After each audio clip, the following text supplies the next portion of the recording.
नमस्कार दोस्तों, मेरा नाम है रंजीत जारिया और स्वागत है आप सभी का आरकेजे सिविल पाठशाला यूट्यूब चैनल पर।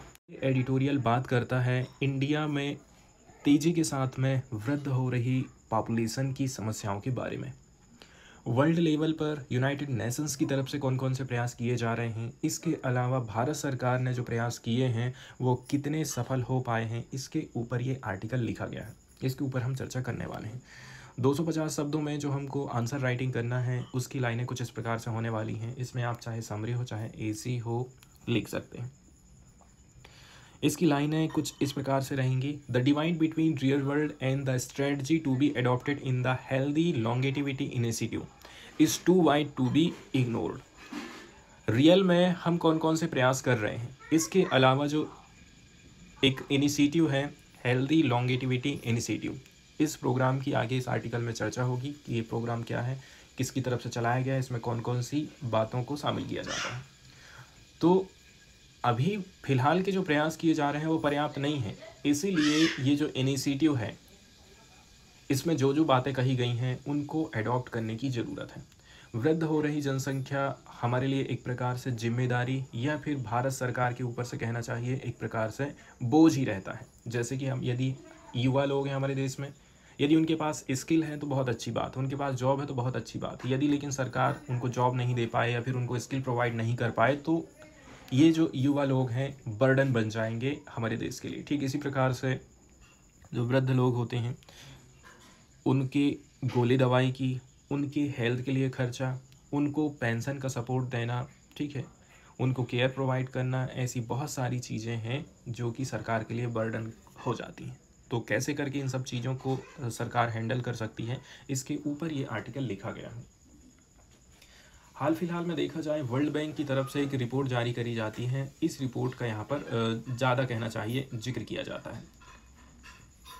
हेल्दी लॉन्गेटिविटी कहना चाहिए इसका टाइटल रखा गया है।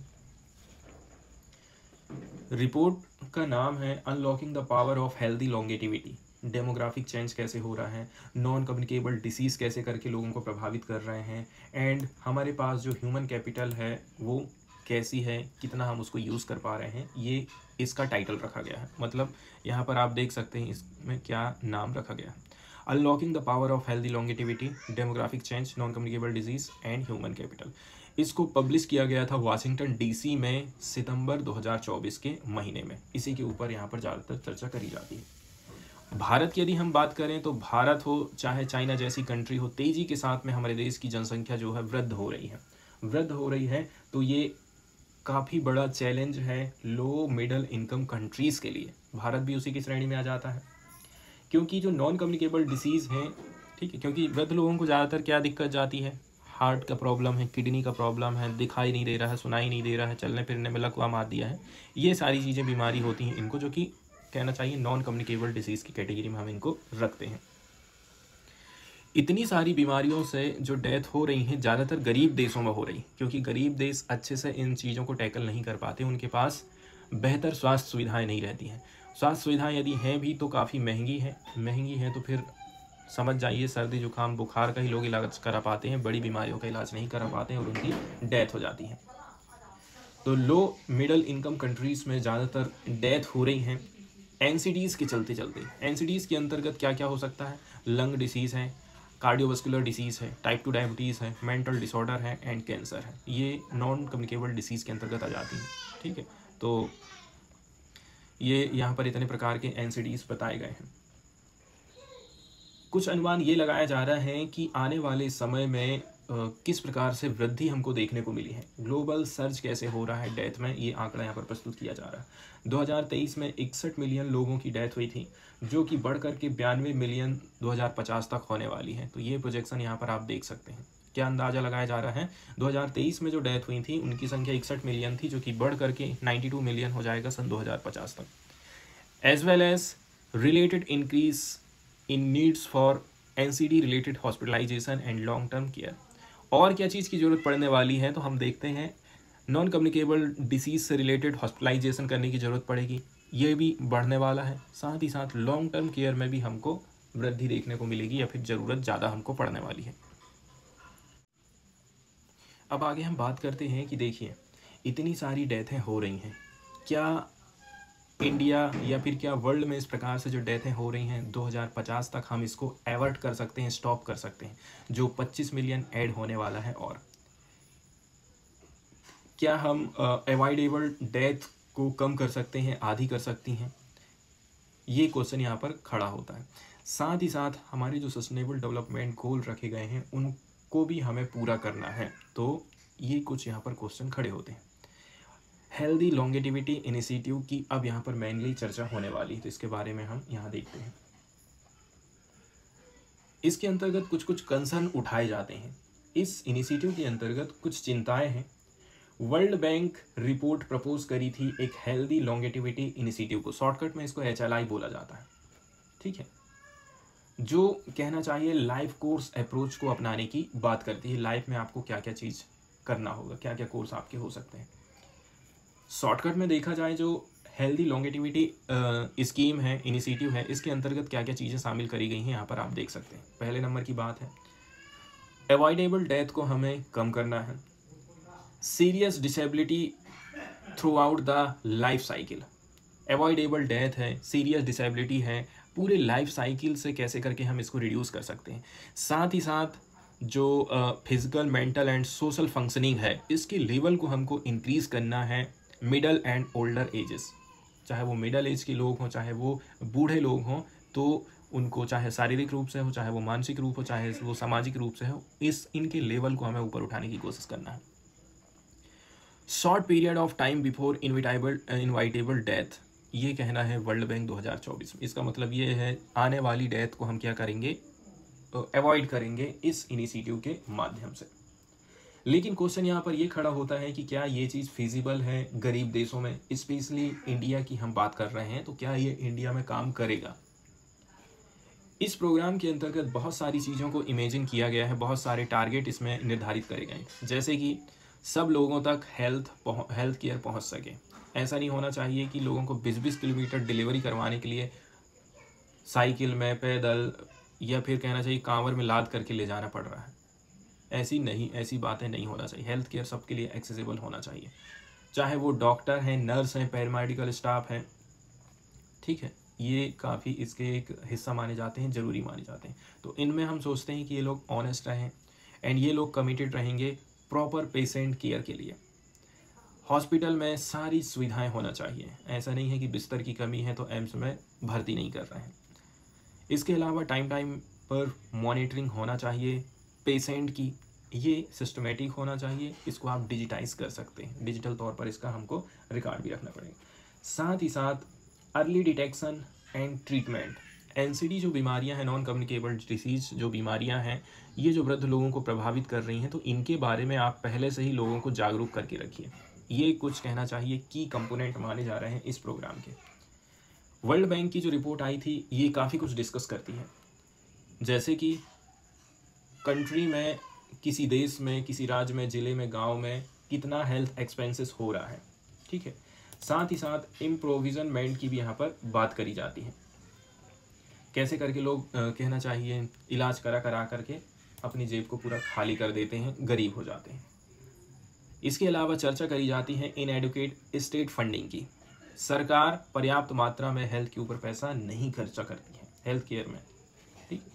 तो आप यही कह सकते हैं कि सरकार जो प्रयास कर रही है और HLI में हमने जो सोचे हैं उसके बीच में काफ़ी अंतर हमको देखने को मिल रहा है, ठीक है। सच बात तो ये है कि देखिए पूरी दुनिया में, वर्ल्ड में, देश में, हर जगह हम ये सोचें कि भाई डॉक्टर अच्छे नहीं हैं तो डॉक्टर अच्छे होना चाहिए, ठीक है। हॉस्पिटल यदि शोषणकारी हैं, नीम हकीम हैं, झोला छाप लोग हैं, डॉक्टर करप्ट हैं, हॉस्पिटल वाले पूरा खून चूस ले रहे हैं, ठीक है। दवा कंपनियां असुरक्षित दवाइयां बेच रही हैं। इसके अलावा दीर्घकालिक बीमारियों से पीड़ित मरीजों को सैकड़ों मील की यात्रा करना पड़ रहा है। तो आज के समय में ये सारी समस्याएं हैं और इनको हैंडल करना बहुत ज़्यादा ज़रूरी हो जाता है। अब भारत की जनसंख्या तेज़ी के साथ में वृद्धि हो रही है और इनको कैसे करके हम नॉन कम्युनिकेबल डिसीज से बाहर ला सकते हैं, इसके बारे में यहाँ पर हम चर्चा करेंगे। करंट में देखा जाए इंडिया वर्ल्ड का सेकंड लार्जेस्ट, अब हम क्या हो गए हैं, नंबर 1 में पहुंच गए। ठीक है, जनसंख्या के मामले में हम चीन को भी पीछे छोड़ दिए। तो हमारे देश में 60 ईयर्स से ऊपर वाले एज के हिसाब से देखा जाए ना, तो हम सेकंड नंबर पर हैं। चाइना फर्स्ट नंबर है क्योंकि वहाँ पर 250 मिलियन लोग 60 साल से ऊपर के हैं। ठीक है, और हमारे देश में 140 मिलियन लोग 60 साल से ऊपर के हैं। मतलब देखा जाए तो लगभग डबल का अंतर है। लेकिन यदि हम एनुअल एवरेज ग्रोथ रेट की बात करें ओल्डर पॉपुलेशन की, ये ऑलमोस्ट 3 गुना है ओवरऑल पॉपुलेशन ग्रोथ रेट से, यदि हम तुलना करें। मतलब जो नए बच्चे जन्म ले रहे हैं उनकी ग्रोथ रेट की बात कर लें, और यदि हम ओल्डर एज के ग्रोथ रेट की बात कर लें, तो इनकी जो जनसंख्या है तेजी के साथ में 3 गुना लोग वृद्ध हो रहे हैं। इंडिया तेजी के साथ में फास्ट तरीके से 60 ईयर प्लस वाली कैटेगरी में जा रहा है। एनसीडीज के अंतर्गत बहुत सारी बीमारी जैसे कार्डियोवास्कुलर डिसीज है, कैंसर है, क्रॉनिक रेस्पिरेटरी डिसीज है एंड डायबिटीज। तो जैसे जैसे हम 60 प्लस वाली कैटेगरी में शामिल होते जा रहे हैं, नॉन कम्युनिकेबल डिसीज का बर्डन भारत में बढ़ते जा रहा है। इसका सीधा सीधा असर फैमिली के ऊपर पड़ता है, जैसे कि जेब का खर्चा बढ़ जाता है। ठीक है, जो मॉर्टेलिटी है उसमें हमको वृद्धि देखने को मिल रही है। साथ ही साथ हम ज़्यादा इन्वेस्टमेंट कहीं और नहीं कर सकते हैं, इससे हमारी इकोनॉमिक ग्रोथ प्रभावित होती है। अब बात आ जाती है कि भाई हम क्या क्या कर सकते हैं या फिर क्या करने की ज़रूरत है। तो गवर्नमेंट को एक साथ चीज़ों को हैंडल करने की ज़रूरत है। पहली बात तो यह है अपने जेब से उसको पैसा खर्चा करना है। ठीक है, साथ ही साथ एनसीडी को भी हैंडल करना है, इन्फेक्शियस डिसीज़ को भी हैंडल करना है। ऐसा नहीं है कि फिर हम कोरोना जैसी बीमारी को भूल जाएं एनसीडीज़ के चक्कर में। एक रिपोर्ट आई थी लैंसेट की तरफ से 2018 में, इसमें जोर दिया जाता है failure to devise a strategy and make timely investment now will jeopardise achievement of SDG 3। यदि आप बेहतर स्ट्रेटजी नहीं बनाते हैं, टाइमली इन्वेस्टमेंट नहीं करते हैं, तो जो SDG का गोल है, क्या गोल है? SDG 3 बोलता है गुड हेल्थ एंड वेलबींग, इसको आप पूरा नहीं कर पाएंगे। टारगेट 4 है, क्या है? 1/3 रिडक्शन इन प्रीमेच्योर मोर्टेलिटी 2050 तक एनसीडी के द्वारा जो डेथ हो रही है, इसको आप पूरा नहीं कर पाएंगे। एक बार और ये हम डेटा देख लेते हैं, इसमें क्या क्या बोला जाता है।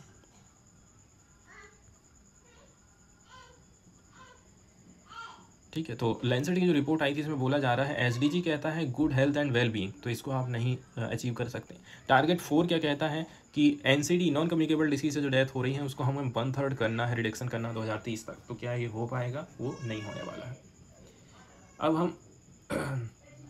अब हम चर्चा कर रहे हैं एनसीडी मॉर्बिडिटी एंड मॉर्टेलिटी के बारे में। 1990 के दशक की यदि हम बात करें तो एनसीडी के चलते चलते 40% ऑल इंडियन मॉर्टेलिटी हो रही थी, मतलब 40% डेथ नॉन कम्युनिकेबल डिसीज से हो रही थी। आज के समय में प्रोजेक्शन लगाया जा रहा है कि account for 3/4 of all death by 2030 तक देखा जाए ना, तो 1/3 हर 3 में से एक व्यक्ति एनसीडी के चलते चलते उसकी डेथ होने वाली है। तो कैसे करके हार्ट को अच्छा रखेंगे, फेफड़े को कैसे करके ठीक रख सकते हैं, किडनी कैसे करके अच्छी रखेंगे, कैंसर को कैसे करके रोका जा सकता है, इसके बारे में जागरूकता सबसे ज़्यादा जरूरी हो जाती है।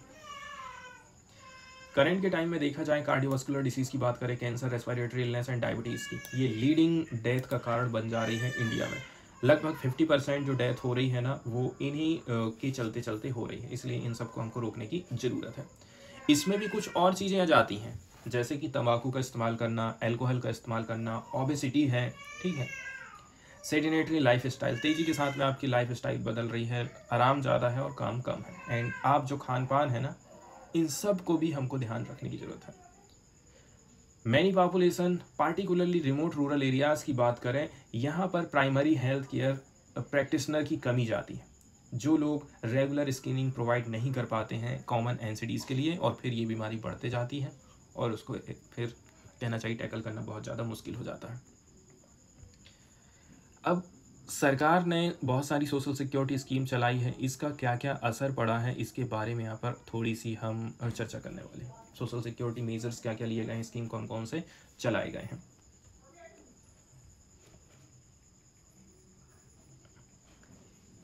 भारत सरकार की तरफ से देखिए, इंडिया ह्यूमन डेवलपमेंट सर्वे 2015 की रिपोर्ट आई थी, इसमें भी कुछ कुछ चीज़ें हमको बताई जाती हैं, इसके बारे में थोड़ी सी हम चर्चा कर लेते हैं। इसमें बोला जा रहा है, ये जो है ना ऑल इंडिया लेवल पर किया गया सर्वे था, जो कि लोगों के कहना चाहिए हेल्थ को बता रहा है। इसमें जो एनालिसिस किया गया है, इसमें एनालिसिस में थोड़ी सी चीज़ें सप्लीमेंट कर दी जाती हैं लॉन्गिट्यूडनल एजिंग स्टडी की तरफ से। मतलब दोनों को मिलजुल करके एक कहना चाहिए हम रिपोर्ट तैयार कर रहे हैं। LASI इसको बोला जाता है। 2017-18 की हम बात करें तो इसने कंडक्ट किया था जॉइंटली। इसमें शामिल है international institute for population science and Harvard school of public health, Bharat की तरफ से ये है। इसके अलावा भी कुछ कुछ प्रयास अदर तरफ से किए जा रहे हैं हेल्थ के स्टेटस को जानने के लिए। अब लोग वृद्ध हो गए हैं, अब दिक्कत ये हो गई है कि कोई ज़रूरी नहीं है बेटा या बहू उन वृद्ध लोगों का साथ देंगे, तो सरकार सोचती है हम इन लोगों को पेंशन दे देते हैं। लेकिन दिक्कत यह है पेंशन इतनी कम दी जाती है ना कि वो आज की महंगाई के हिसाब से उतनी नहीं है। ठीक है, यदि दे रहे हैं तो कम से कम इतना तो दे दिया जाना चाहिए कि कम से कम वो जिनके हाथ पैर नहीं चल पा रहे हैं, कमा नहीं सक रहे हैं, तो वो अपना खर्चा खुद उठा सकें। तो महंगाई को भी देखते हुए इसमें रिवीजन होना बहुत ज़्यादा ज़रूरी हो जाता है। फाइनेंशियल बर्डन ओल्ड एज में बढ़ जाता है क्योंकि इनको हॉस्पिटल के चक्कर ज़्यादा काटने पड़ जाते हैं। ठीक है, ट्रैवल कॉस्ट है, डॉक्टर की फीस है, कॉस्ट ऑफ मेडिसिन है, इन सबको मिलाकर के ह्यूज फाइनेंशियल बर्डन पड़ जाता है। इससे आउट ऑफ पॉकेट एक्सपेंडिचर बढ़ते जा रहा है। अब यहाँ तक कि उधारी लेना पड़ जाता है, ये कंडीशन आ जाती है। अब हेल्थ इंश्योरेंस की बात करें, हेल्थ इंश्योरेंस यूजफुल है, फाइनेंशियल बर्डन को ये कम करता है, लेकिन this potential is far from fully realised. जितना हम सोचे हैं उतना तो ये बिल्कुल भी नहीं कर सकता है। लिमिटेड अवेयरनेस है एलिजिबिलिटी रिक्वायरमेंट को लेकर के, डॉक्यूमेंटेशन को लेकर के, डिले इन पेमेंट को लेकर के, रिजेक्शन ऑफ क्लेम को लेकर के। इंश्योरेंस यदि हमने करवा भी लिए हैं हेल्थ का तो बड़ी झंझट वाला काम हो जाता है। ठीक है, योग्य कौन कौन सी बीमारियों का मुझे फ़ायदा मिलेगा, ढेर सारे डॉक्यूमेंट्स लेकर के आओ, पेमेंट में दे नहीं रहे हैं, 10 दिन 15 दिन 1 महीना हो गया, मैं अपना इलाज करवाऊँगा कैसे करके। इसके अलावा जो मैं क्लेम करता हूँ उसको कंपनियाँ रिजेक्ट कर देती हैं। तो जो हेल्थ इंश्योरेंस है ना, ये भी जितना लगता है उतना कहना चाहिए काम नहीं कर पा रहा है। इसके बाद जो वृद्ध लोग हैं ये और भी समस्याओं से जूझ रहे हैं। Diet high in refined grain intake, Khan पान से, ठीक है, जो रिफाइंड ग्रेन ले रहे हैं लोग, इससे प्रीमेच्योर कोरोनरी आर्टरी डिसीज हो जाता है। जबकि राइस इनटेक बढ़ाने से बियॉन्ड ए थ्रेशोल्ड काज डायबिटीज़, चावल आप ज़्यादा खाएंगे तो डायबिटीज़ की बीमारी बढ़ने लग जाती है। लोग यदि ज़्यादा रेड मीट खा रहे हैं जैसे कि बीफ है, पोर्क है, मटन है, ये कंट्रीब्यूट करता है high risk of diabetes and heart disease. Heart में वसा जमा होने लग जाना, हार्ट अटैक, खून की चाल रुक जाना, ये सारी चीज़ें हैं यदि हम रेड मीट ज़्यादा खाते हैं तो। हालांकि price ratio fat dense food का बढ़ते जा रहा है, मतलब शुगर एंड ऑयल का, तो जो aggravate the risk of both diabetes and heart disease. ये सब चीज़ें भी हैं, प्राइस भी राइस हो रहा है, फिर भी यदि हम इनका ज़्यादा इस्तेमाल करते हैं ना तो डायबिटीज़ और हार्ट डिसीज़ जो है बढ़ते जाता है। इसका मतलब उसमें बीमारियां फैलने का ज़्यादा खतरा रहता है। डायबिटीज़ एंड हार्ट डिसीज़ की यदि हम बात करें, इसके बहुत सारे वेरियस रीज़न हैं कि भाई डायबिटीज़ की बीमारी क्यों बढ़ते जा रही है इस उम्र में। ठीक है, क्योंकि आपकी जो लाइफ स्टाइल है ना, आप बहुत ज़्यादा टाइम स्पेंड कर रहे हैं बैठे बैठे मतलब आप ज़्यादा एक्टिव नहीं रहते हैं, हाई कैलोरी की डाइट लेते हैं। ठीक है ये सारी कुछ कुछ चीज़ें हैं जिसके चलते चलते डायबिटीज़ की जो बीमारी है इस एज में होना कहना चाहिए आम बात हो जाती है।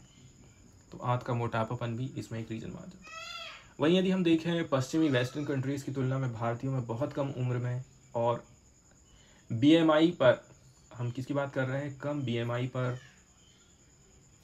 टाइप 2 मधुमेह ज़्यादा हमको देखने को मिल रहा है। मतलब टाइप 2 वाली बात कर रहे हैं, जेनेटिक वाले डायबिटीज़ की हम बात कर रहे हैं। Among the Indian at a much younger age, कम उम्र में ही ये बीमारी हो जा रही है। साथ ही साथ लोअर बॉडी मास इंडेक्स देखने को मिलता है यदि हम वेस्टर्न पॉपुलेशन से इसकी तुलना करते हैं। इसके बाद सरकार आयुष्मान भारत स्कीम लेकर के आई है ओल्ड एज पॉपुलेशन के लेकर के, तो ये कितनी सफल हो पा रही है, तो ये भाई इसमें देखिए इन्हें एडुकेट फंडिंग है। साथ ही साथ जो एलिजिबिलिटी रिक्वायरमेंट है ना वो काफ़ी कठोर रखे गए हैं कि मुझे मिल पाएगा कि नहीं मिल पाएगा, इसके लिए जो नियम कानून की शर्तें हैं वो काफ़ी ज़्यादा हार्ड है।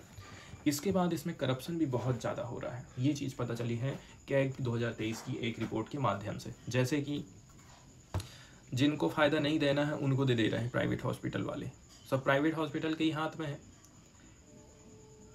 और सब लोगों से 25-30 हज़ार 40 हज़ार 50 हज़ार रुपये तो वो ले ही लेते हैं। इसके बाद आयुष्मान कार्ड से भी आपका पैसा ले लेते हैं। तो सही लोगों को सही कहना चाहिए इलाज नहीं मिल पा रहा इससे। इसके बाद हॉस्पिटल की तरफ से भी काफ़ी डिले कर दिया जाता है, ठीक है। अस्पताल के पैनल में शामिल होने में लंबी देरी लग जाना, छुट्टी के बाद लोग सर्जरी कर देते हैं, ठीक है। तो इसका क्या मतलब है भाई, पहले तो छुट्टी कर दी, इसके बाद बोल रहे हैं नहीं अभी सर्जरी करने की ज़रूरत है, अब आपका कार्ड कोई काम में नहीं आने वाला है, ठीक है।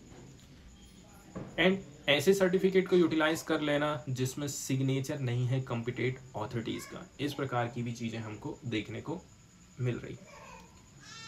लेकिन आप ये ध्यान रखिए, जो इंश्योरेंस अकेला है ना, वो क्वालिटी केयर आपको प्रोवाइड नहीं कर सकता है, विच depend on health care infrastructure, provider availability and local culture. Better health care कैसे करके मिलेगा, आपके पास हेल्थ केयर इंफ्रास्ट्रक्चर कैसा है, प्रोवाइडर की अवेलेबिलिटी है कि नहीं है, साथ ही साथ लोकल कल्चर कैसी, तब जाकर के आपको बेटर कहना चाहिए हेल्थ केयर मिलने वाला है। हॉस्पिटल एक्सपेंस के बारे में तो आप समझ ही सकते हैं कि जो प्राइवेट हॉस्पिटल है ना, कितना ज़्यादा हम लोगों से वसूलते हैं। इसलिए सबसे पहले जो हमारा टारगेट रहता है वो कहाँ का रहता है कि सरकारी हॉस्पिटल में जाते हैं वहाँ ठीक हो रहे हैं या नहीं हो रहे हैं, खून चूसने का काम टोटल किया जा रहा है। सुप्रीम कोर्ट ऑफ इंडिया की तरफ से फरवरी 2024 में बोला गया था कि भाई आप कुछ तो तरीका निकालिए ताकि आप रेगुलेट कर सकें हॉस्पिटल प्रोसीजर के रेट्स को, आप कंट्रोल कर सको, रेगुलेट कर सको।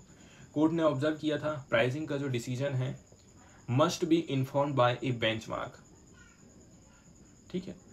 एक बेंचमार्क अथॉरिटी हम बना दिए हैं, प्राइसिंग डिसीजन का डिटरमाइनेशन यही करेगा। वहीं जो प्राइस कैप है do influence doctors behaviour, price cap यदि आप लगा दे रहे हैं ना, तो ये क्या है, दिक्कत वाली बात ये हो जाती है डॉक्टर का बिहेवियर, ठीक है। डॉक्टर का बिहेवियर यहाँ पर काफ़ी ज़्यादा कहना चाहिए, यहाँ पर रोड़ा बन जाता है।